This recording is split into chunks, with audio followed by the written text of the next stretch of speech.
Hello and welcome to Dialogue, Rajya Sabha Television's very unique program which we record at various community radio stations across the country. Listeners, this unique program is recorded at various stations where Ministry of Home Affairs and Ministry of Information and Broadcasting have listed 168 community radio stations where Rajya Sabha Television is in partnership with these small stations, giving them national platform. This broadcast goes simultaneously on air at each radio station where we record program and on, of course, Rajya Sabha Television.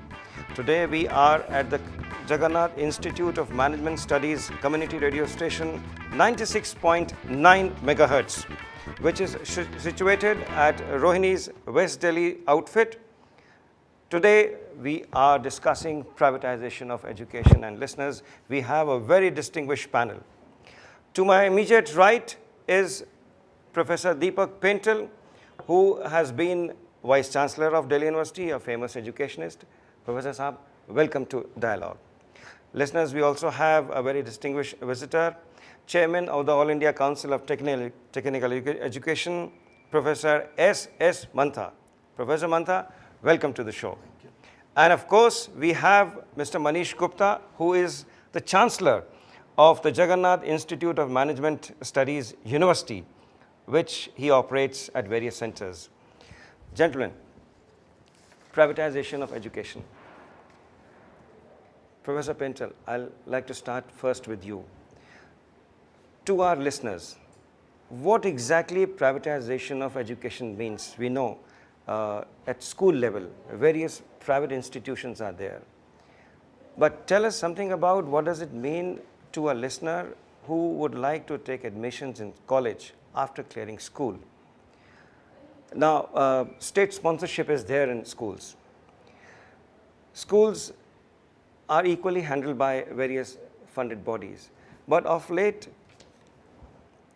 government has been asking various institutions to fund more money, to pump more money in colleges.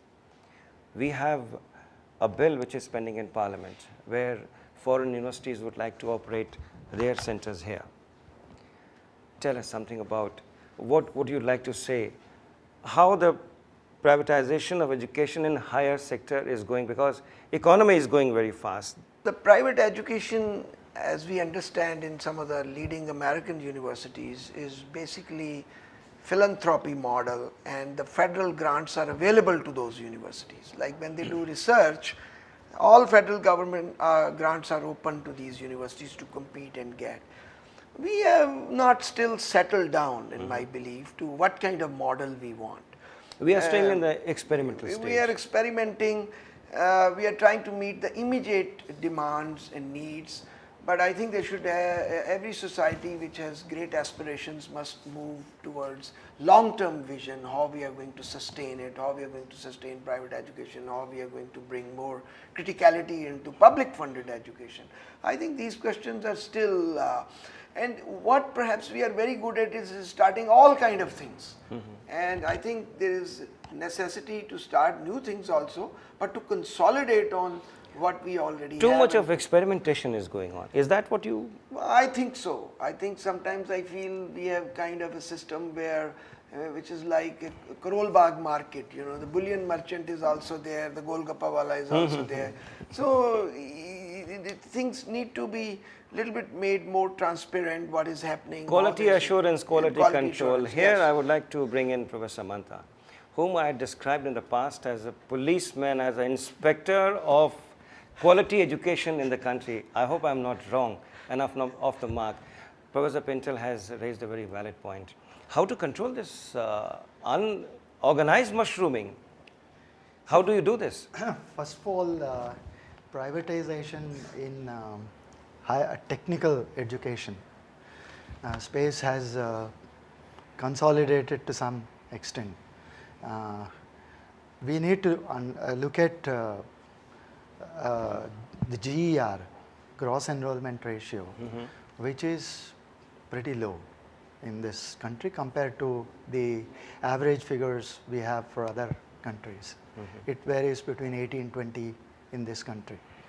Now, various reports, the Knowledge Commission report and the other reports in that have also indicated that we need 1,500 universities, you need more institutions and to cater to all the numbers that we have.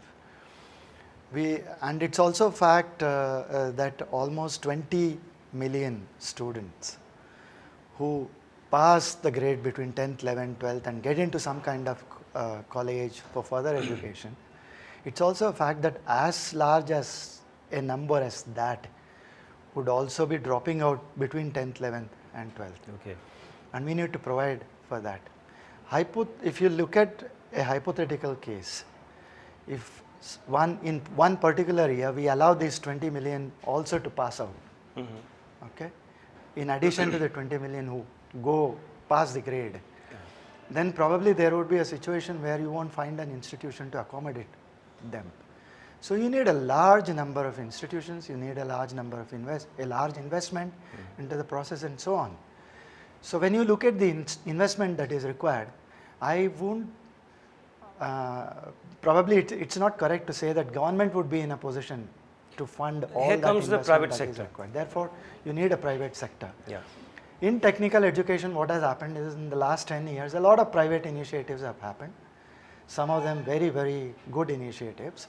And today, in the technical education space where we talk about mainly the engineering, management, architecture and pharmacy, we find 92% of the institutions in that space are in the private sector. The private sector has been operating them. There has been a lot of investment from the private sector. So in that sense, it's extremely good that that has happened. And you provide, and you overlook, you have a hawk eye to see the quality control. Absolutely. Like Professor Pantel said, we really have a problem on hand when we are talking of numbers. So some of the institutions, because they have to make an impact within the chosen field that they have in education, they would look at the brand value, they would provide what is required, the investments that are required and so on, and therefore they grow towards quality. But there are certain institutions which have to be driven towards quality, that number would also they would necessarily have the potential to grow. They need a little bit of facilitating mechanisms for that to happen. But there are institutions which probably would need a lot more to be done. That's where the quality aspect comes in. And we have some very robust methods of accrediting institutions. And I believe one of the most important bill also which is pending is the mandatory accreditation that is being talked about. These are very landmark bills which are pending, Professor Saab. Here I would like to ask Manish Gupta ji that he runs a private institution. You've heard Professor Pentel and Professor Manta. The problem is that government cannot fund these institutions to a limit. There, people like you come forward and start institutions and serve the nation. What has been your experience? Are the students coming to your technical courses or to your management courses, which are very attractive, very lucrative? What has been your experience, very briefly, if you would like to share? See, in the last 17 years of existence of gyms, what we have noticed is that there has been trends. Initially in the era of 93 to 98, where IT education and management education were required, that time we saw a huge rush towards management education. Even MCA programs like BCA and MCA became quite popular. But I think the BTech program, or the technical courses, what you call it, have been popular throughout the entire phase. There have been eras when they lost their popularity because a lot of engineering colleges opened and the placements got, I would not say dropped, but lesser than the management courses. In that era, the engineering courses became less popular, but I think they are still the mainstay. Yeah, that's very interesting. Gentlemen, listeners, we would like to continue our discussion. We would like to take a small break, but don't go away. Dialogue on Rajya Sabha TV continues.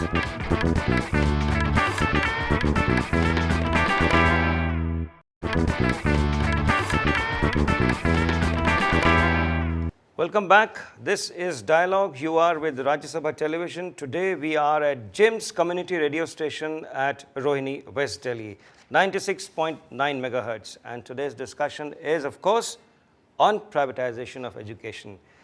The distinguished panel, we have Professor Deepak Pental, Professor Manta, and of course, Mr. Manish Gupta. Gentlemen, foreign universities are queuing up to land in India. Do we need them, Professor Pental? I don't know who is queuing up. I think the model, as I mentioned to you, for private universities in the United States, which is probably the best private universities in the world, is philanthropy, maybe only 10 to 15% of the budget. Rest is fees, and a major part comes because these are great research universities from the federal grants. Yeah. Now we are very reluctant to have this kind of model. It's going to take a lot of discussion. And Will this model be successful? Because our students go there. They pay heavy fees there. Yeah. The best of the institutions in the world are there in that part of the world. Yeah. But if they want to set up a shop here, rather, we call it a shop, because the debate is on what kind of education they would, what kind of fee structure. No university has ever made a name without a huge research component in that university. Why Harvard is Harvard? Quite understandable. That's, Teaching, yes, that's fair the enough, teaching yeah. is good. There's no doubt about that. But basically, Harvard has a big name because of its research, Oxford and Cambridge. True. So now these universities are not going to set up shop here. I doubt it. I think what will come here is where investments are low, like management. There will be possibilities that some people will open a management school here. Maybe even the top ones, because people will be ready to pay, they'll be able to pay the faculty better. But even the difference between our management schools to some extent and the world's best management schools is the research component. Otherwise, our management schools are also teaching very well, particularly IIMs. So I am not so sure who is going to queue up. I do believe that the system, when it starts, it gets into a stagnant mode, something needs to be done to perk it up or to throw a challenge. So if proper universities with multiple course framework comes to India, the federal grants are open to them for R&D, and with the proviso that any intellectual property will stay within India or something like that. But the statistics shows that only 19% of our funding goes to the higher education, 74% to the school level education. What you are talking about is federal grants. That is not forthcoming, sir, in these times. If it is not forthcoming, you will not have great universities.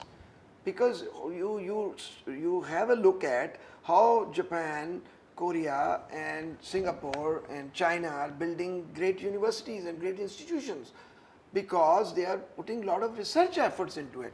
We have a very peculiar system of dividing. For example, most of India's research even is done in small institutions because the thinking is that universities cannot cope with research. Even IITs today. What should be done, sir, then? IITs are not missing out on quality education. No doubt. But IIT's profile in R&D has to improve. That which is not happening. Well, it should happen. We bring our robotics, we bring our scientist who has been a robotics engineer, Professor Manta, who heads the All India Council of Technical Education. The points raised by Professor Deepak Pental, Professor Manta, the funding. Don't you think that that's a bottleneck which we are facing, the funding? There have been several inquiries with AICT for setting up centers of learning in India and so on from different countries.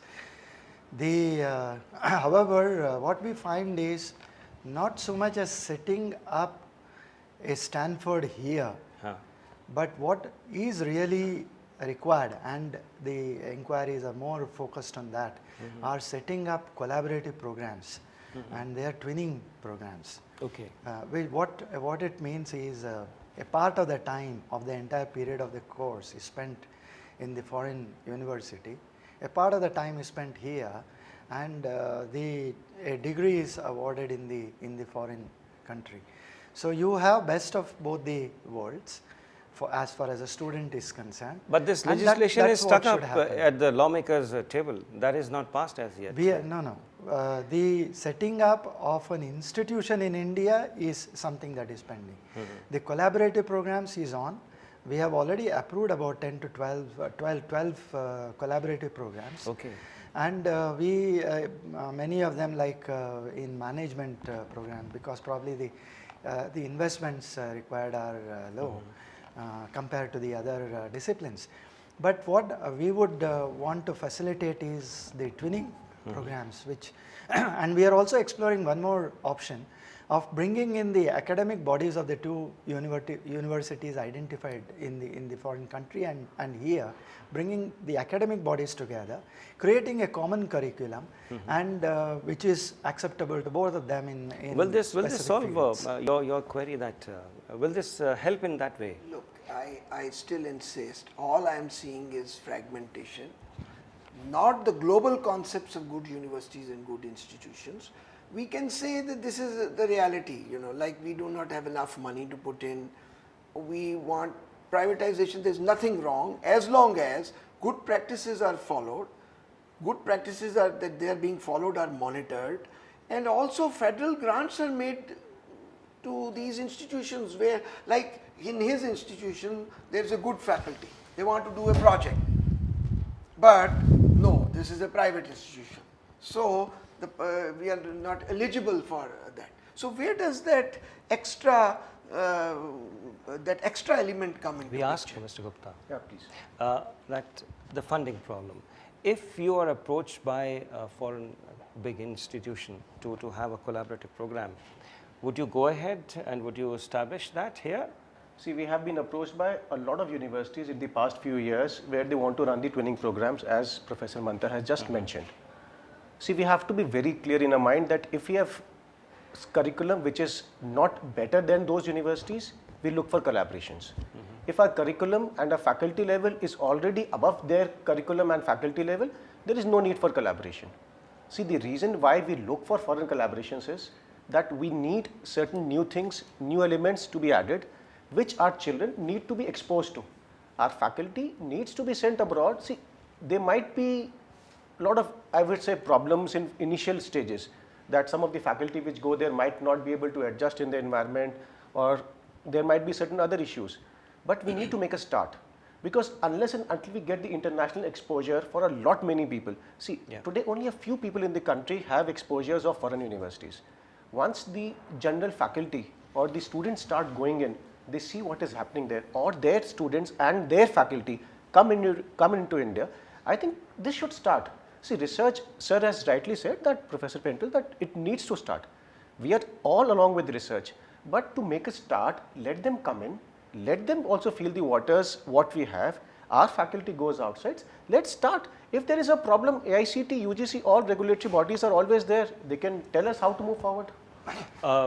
Professor Mantar, very briefly before we go the for a biggest break. difference between the institutions, for example, in US, the high-end institutions, and the institutions that we have, is the collaboration that they have with the industry, and that's where the research comes in. That is very essential. Now, therefore, collaborative programs which bring in that expertise. Undoubtedly, that is a point. That's what is required. Gentlemen, we would like to take a small break. Listeners, dialogue continues after a short while.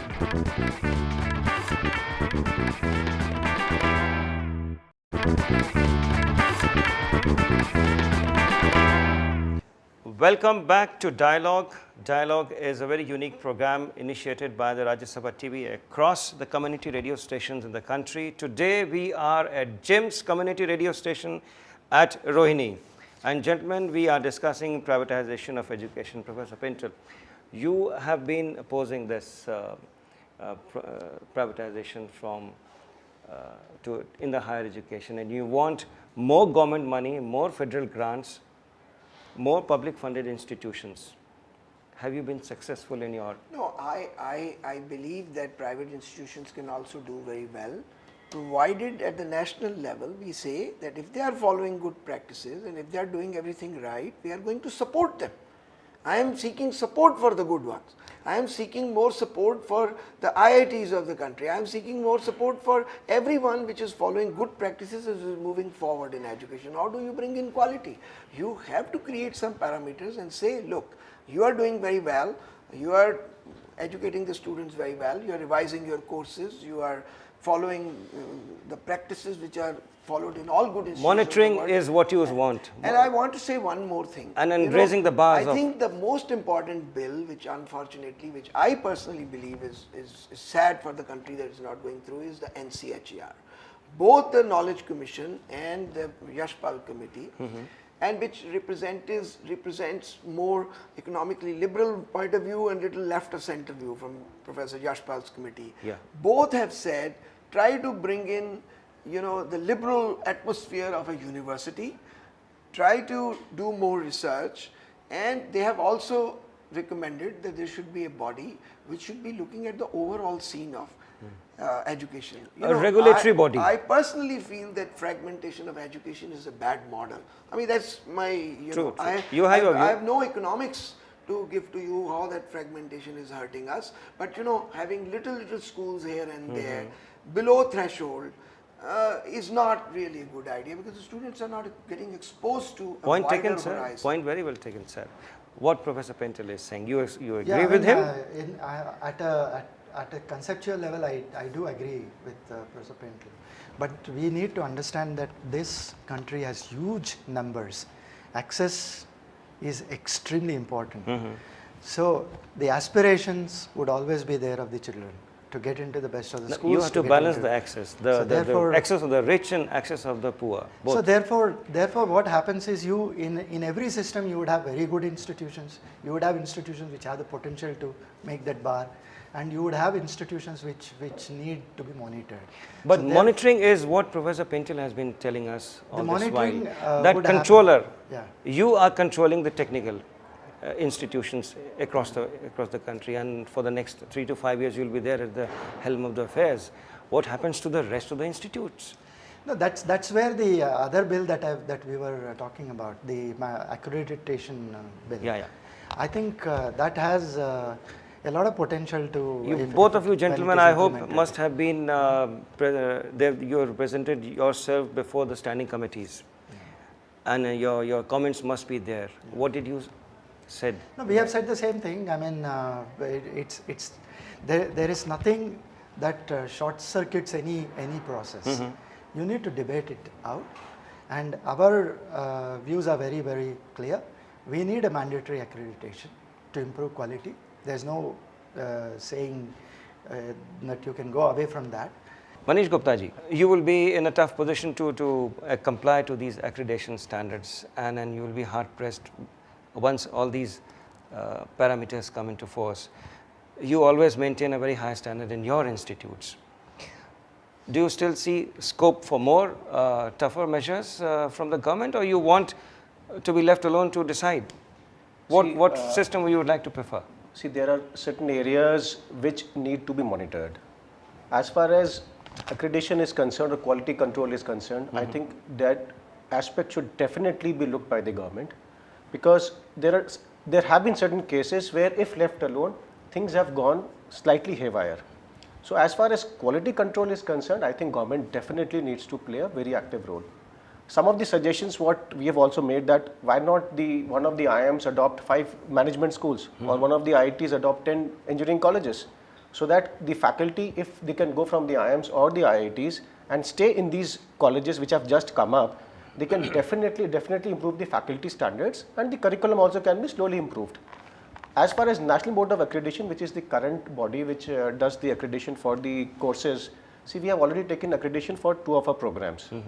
And we saw that the committees, whichever came, they always had a very positive approach and told us what exactly needs to be improved. You answered all their queries. We answered their queries, and whatever was suggested was in a very positive manner, which our faculty and our directors took it in a very, very nice But manner. still, Professor Pinto would like to have a strict control over.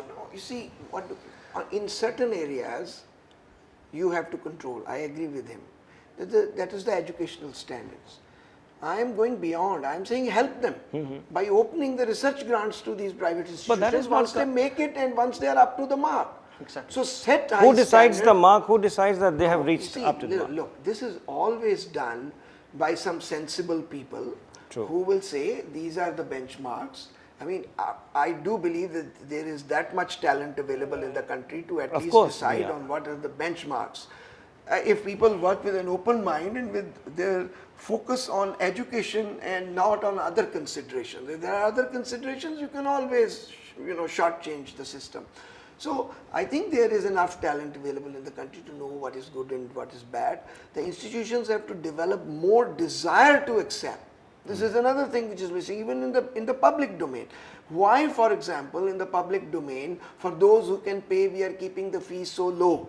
If the government has smaller kitty, we must supplement it with some fee increases for those who can afford. True. And then try to open up more, give more grants for research, give more grants to IITs, give more grants to even private institutions which are following your Guidelines, your norms. basic norms. So I am only pleading that we should not lose tough- sight of what really good education is, and good practices should be rewarded rather than bringing everybody down to the Tall same order, level. sir. We wish Professor Pintel that he succeeds in his endeavor.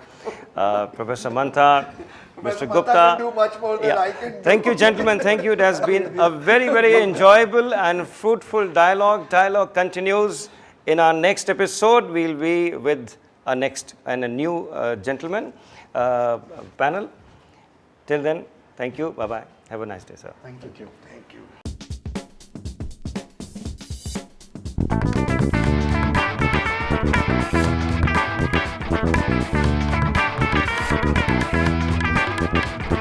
you.